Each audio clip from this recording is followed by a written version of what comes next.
62세 선희 씨는 올해 설날도 평소처럼 아들 부부를 집으로 초대했습니다. 39세 아들 도훈 씨와 35세 며느리 지은 씨는 손자 민준이를 데리고 오랜만에 왔지요. 모두가 함께 둘러앉아 식사를 하고 있을 때였습니다. 지은아, 명절 음식 준비하는 거 많이 힘들었지? 그래도 우리 집안의 전통 음식은 꼭 배워뒀으면 좋겠더라. 선희 씨의 이 말에 지은 씨는 순간 굳은 표정을 지었습니다. 아들은 어머니의 말을 자연스럽게 넘기려 했지만 지은 씨는 조금 예민해진 목소리로 답했습니다. 어머님, 사실 명절마다 음식을 다 준비하는 게 쉽지 않아요. 요즘은 다 같이 나눠서 하거나 주문하는 경우도 많잖아요. 선희 씨는 순간 당황했지만 곧 미소를 지으며 말했지요. 그래도 가족끼리 하는 게 의미가 있지 않겠니? 우리 때는 그런 게 당연했어. 그러나 지은 씨의 표정은 더 어두워졌습니다. 평소에도 명절마다 어머니가 내리던 은근한 기대와 잔소리들이 이번 말을 계기로 터져 나온 듯 했습니다. 어머님, 제가 결혼하고 나서부터 계속 명절마다 새벽부터 밤까지 준비하고 뒷정리까지 다 했어요. 그런데도 어머님께선 늘 뭔가 부족하다고 하시잖아요. 저도 일하고 아이 키우며 겨우 시간 내서 오는 건데 이런 이야기는 좀 서운해요. 순간 식탁은 조용해졌습니다. 도훈 씨가 지은아, 엄마도 너를 좋아해서 하는 말이야 라며 중재하려 했지만 지은 씨는 단호한 목소리로 말을 덧붙였습니다. 그런데 왜 좋아한다는 말을 이렇게 표현하세요? 제가 부족하다고 느껴질 때마다요? 선희 씨는 당황했지만 아무 말도 하지 못했습니다. 그녀도 지은 씨가 그렇게까지 생각했을 줄은 몰랐던 겁니다. 말을 끝내지 못한 지은 씨는 의자를 밀치며 벌떡 일어섰습니다. 눈가에 맺힌 눈물을 닦지도 않은 채 방으로 들어가더니 코트와 가방을 챙겨 들고 나왔습니다. 더는 못 있겠어요. 죄송하지만 저 그냥 갈게요. 아들 도훈 씨가 당황해 그녀를 막아섰습니다. 지은아, 왜 그래? 엄마도 그런 뜻으로 말한 건 아닐 거야. 여기서 이러지 말고 진정하고 이야기 좀 하자. 하지만 지은 씨는 남편의 손을 뿌리치며 외쳤습니다. 진정할 마음도 없고 더 이상 여기서 말하고 싶지도 않아. 당신은 나한테 왜 아무 말도 안 해? 항상 어머님만 편들면서 내가 힘들어하는 건 아무렇지도 않잖아. 그녀는 급히 신발을 신으며 덧붙였습니다. 민준이는 여기서 좀 놀게 둬. 나는 택시 타고 갈 테니까. 선희 씨는 이 모든 상황을 멍하니 바라보며 말을 잇지 못했습니다. 며느리가 집을 나가는 모습을 보며 작게 한숨을 쉬었지요. 그날 저녁 선희 씨는 며느리 지은 씨에게 미안한 마음에 전화를 걸었습니다. 그러나 지은 씨의 전화는 계속 꺼져 있었습니다. 다음 날 아침 다시 전화를 걸어보았지만 마찬가지였습니다. 지은이가 왜 이러지? 내가 그렇게까지 잘못한 걸까? 선희 씨는 아들 도훈 씨에게 전화를 걸었습니다. 도훈아, 지은이랑 통화 좀 하게 해주면 안 되겠니? 내가 미안하다고 전하고 싶어서 그래. 하지만 도훈 씨는 어색하게 웃으며 답했습니다. 엄마, 지은이가 지금은 엄마 전화를 받기 힘들대. 자기가 너무 예민해져서 아직은 마음 정리가 안 됐다고 하더라고요. 그 말을 들은 선희 씨는 더욱 속이 답답해졌습니다. 내가 뭐 그렇게 큰 잘못을 한 거니? 난 그저 우리 집 전통을 전수하고 싶었던 건데. 요즘 며느리들은 이런 것도 다 잔소리로 받아들이는 건가? 선희 씨는 그렇게 속만 끓이다가 손주 민준이의 얼굴이라도 보고 싶어 동준 씨에게 말을 꺼냈습니다. 도훈아, 민준이만이라도 잠깐 데리고 오면 안 되겠니? 내가 민준이 보려고 명절 음식을 열심히 준비했는데. 그러나 도훈 씨는 멋쩍게 대답했습니다. 엄마, 지은이가 민준이 데려가는 것도 아직은 싫대. 조금만 기다려줘. 내가 중간에서 잘 이야기해 볼게. 그날 이후로도 며느리와의 관계는 쉽게 회복되지 않았습니다. 선희 씨는 자존심을 굽히고 여러 번 전화를 걸어보았지만 지은 씨는 끝내 받지 않았습니다. 내가 먼저 사과할게. 그러니 우리 손주라도 좀 보게 해줘. 며느리와의 거리가 멀어질수록 선희 씨는 속상한 마음에 잠을 이루지 못했습니다.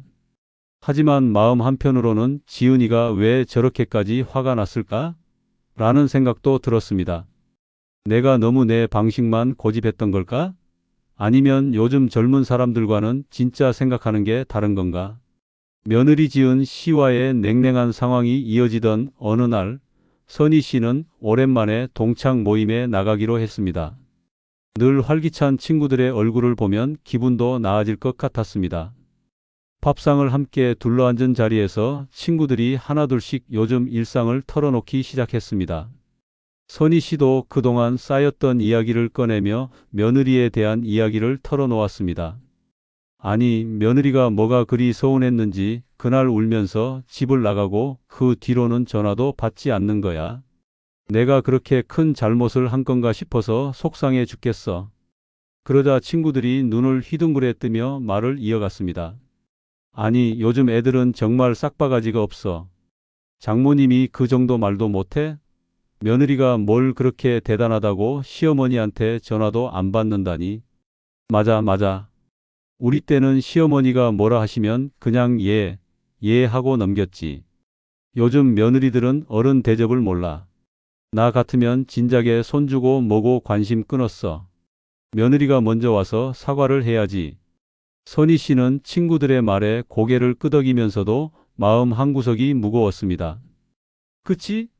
나도 그냥 손주 한번 보겠다고 참고 또 참고 넘긴 건데 이렇게까지 거리를 둘 줄은 몰랐어. 며느리 지은 씨와의 연락이 완전히 끊긴 지 몇 주가 지난 어느 날 선희 씨는 뜻밖의 전화를 받았습니다. 전화를 건 사람은 다름 아닌 며느리 지은 씨였습니다.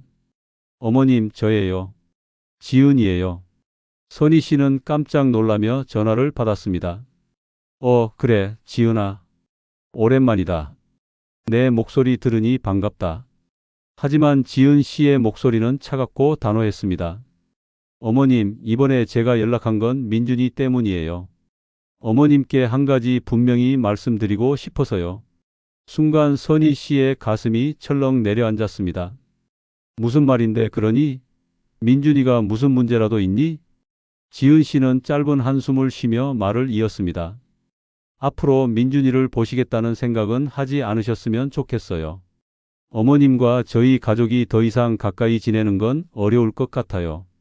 그 말을 듣자 선희 씨는 머릿속이 하얘졌습니다. 지은아, 그게 무슨 말이야? 민준이는 내 손주인데 내가 손주를 못 보게 한다니 그게 말이 되니? 하지만 지은 씨는 목소리를 더 낮추며 말을 이었습니다. 어머님, 저는 그동안 정말 참고 또 참았어요. 어머님께 인정받고 싶어서 노력도 했고요. 하지만 매번 서운한 말만 들으면서 제가 여기서 뭘 더 해야 하는지 모르겠어요. 이제는 저와 우리 가족이 편안하게 살고 싶어요. 선희 씨는 며느리의 말을 도저히 믿을 수 없었습니다. 지은아, 내가 그 정도로 너한테 잘못했니? 민준이까지 끊어내겠다고 할 만큼? 지은 씨는 말끝을 흐리며 답했습니다. 그동안 어머님께서 저한테 하신 말씀들이 다 쌓여서 그런 거예요. 지금은 더 이상 참고 싶지 않아요. 저도 지쳤고 제가 지키고 싶은 건 제 가정이에요. 어머님도 이해해 주셨으면 좋겠어요.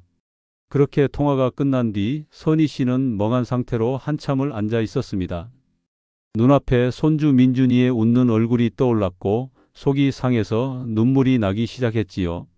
내가 왜 이렇게까지 된 걸까? 정말 내가 다 잘못한 걸까? 며느리 지은 씨와의 통화 후 며칠 동안 선희 씨는 멍한 상태로 지냈습니다. 손주 민준이의 환한 웃음이 떠오를 때마다 가슴이 먹먹해졌고 대체 무엇이 이렇게까지 상황을 악화시켰는지 곱씹어 보았습니다. 그러다 문득 오래전 있었던 일이 떠올랐습니다. 몇 년 전 도훈 씨 부부가 첫 집을 장만하려 할 때였습니다. 지은 씨는 선희 씨에게 조심스레 부탁을 했지요. 어머님, 사실 저희가 집을 알아보는 중인데 대출만으로는 좀 부족할 것 같아요. 혹시 어머님께서 조금이라도 도와주실 수 있을까요? 당시 선희 씨는 노후 자금으로 마련해 둔 돈이 있었지만 그 돈을 내놓기가 쉽지 않았습니다. 미안하다, 지은아. 엄마도 가진 게 많지 않아서 그 정도 큰 돈은 어렵겠구나. 그래도 너희가 계획 잘 세우면 충분히 할 수 있을 거야. 지은 씨는 그 말을 듣고 억지로 미소 지으며 고개를 끄덕였지만 표정은 실망으로 가득했습니다.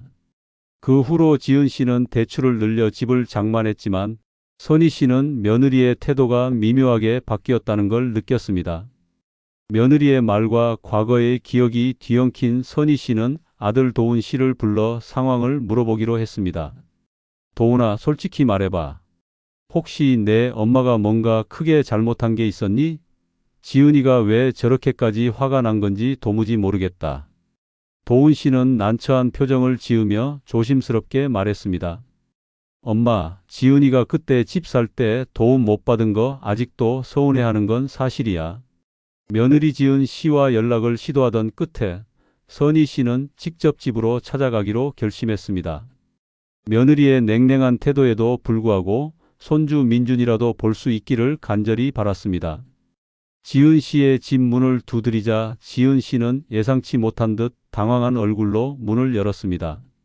어머님, 여기까지 왜 오셨어요? 선희 씨는 울컥하는 감정을 억누르며 침착하게 말했습니다. 지은아, 내가 할 말이 있어서 왔다. 대체 왜 그렇게까지 화가 난 건지 솔직히 말해주면 좋겠구나. 지은 씨는 한숨을 내쉬며 선희 씨를 집 안으로 들였습니다. 두 사람은 소파에 앉아 무겁게 이어지는 침묵 속에서 마주했습니다. 오랜 침묵 끝에 지은 씨가 조심스레 입을 열었습니다. 어머님, 솔직히 말씀드릴게요. 제가 어머님께 정말 서운했던 건 돈 때문이에요. 집 살 때 도움을 못 받았던 거, 그게 너무 속상했어요. 선희 씨는 그 말을 듣고 눈을 크게 뜨며 믿기지 않는다는 듯 되물었습니다. 그게 아직도 마음에 남아 있었던 거니? 지은아, 나도 그땐 사정이 있었어. 내 노후 자금을 어떻게든 지키려고 한 거였지. 너희를 돕고 싶지 않아서가 아니었어. 지은 씨는 눈물을 글썽이며 감정을 폭발시켰습니다. 알아요. 어머님 사정도 이해해요. 하지만 그때 어머님이 안 된다고 하실 때 너무 단호했어요. 제가 그렇게 간절히 부탁했는데 어머님은 우리를 신경도 안 쓰는 것처럼 보였다고요? 그러면서 도훈 씨만 계속 감싸고 저한테는 늘 부족하다는 식으로 말씀하셨잖아요. 지은 씨의 울먹이는 목소리를 들으며 선희 씨는 점점 더 화가 치밀어 올랐습니다. 그래서 내가 지금 손주까지 안 보여주겠다고 하는 거야? 결국 돈이 문제였다는 거야? 내가 그렇게까지 나쁜 시어머니였니? 지은 씨는 여전히 눈물을 닦으며 단호히 말했습니다. 네, 어머님. 결국엔 돈이었어요. 우리한테 조금이라도 더 관심을 주셨다면 이런 일까지는 안 왔겠죠. 순간 선희 씨는 그동안 쌓였던 분노가 폭발했습니다. 그녀는 자리에서 벌떡 일어나 지은 씨의 뺨을 세게 내리쳤습니다. 내가 그런 소리를 할 자격이 있어? 내가 뭘 그렇게 잘못했는데 이제 와서 돈이니 뭐니 나를 욕하는 거니? 지은 씨는 울먹이며 자리에서 일어섰습니다.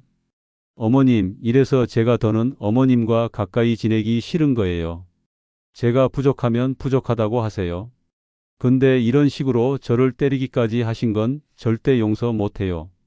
선희 씨도 화가 풀리지 않은 채 소리쳤습니다. 용서? 그럼 나는? 내가 손주까지 볼 생각 말라고 했을 때 나는 어떻게 느꼈겠니? 이 모든 게 내가 다 잘못한 거라고 생각했니? 지은 씨는 한참 동안 아무 말도 하지 못하다가 결국 떨리는 목소리로 말했습니다. 앞으로는 어머님이랑 더 할 얘기도 없을 것 같아요.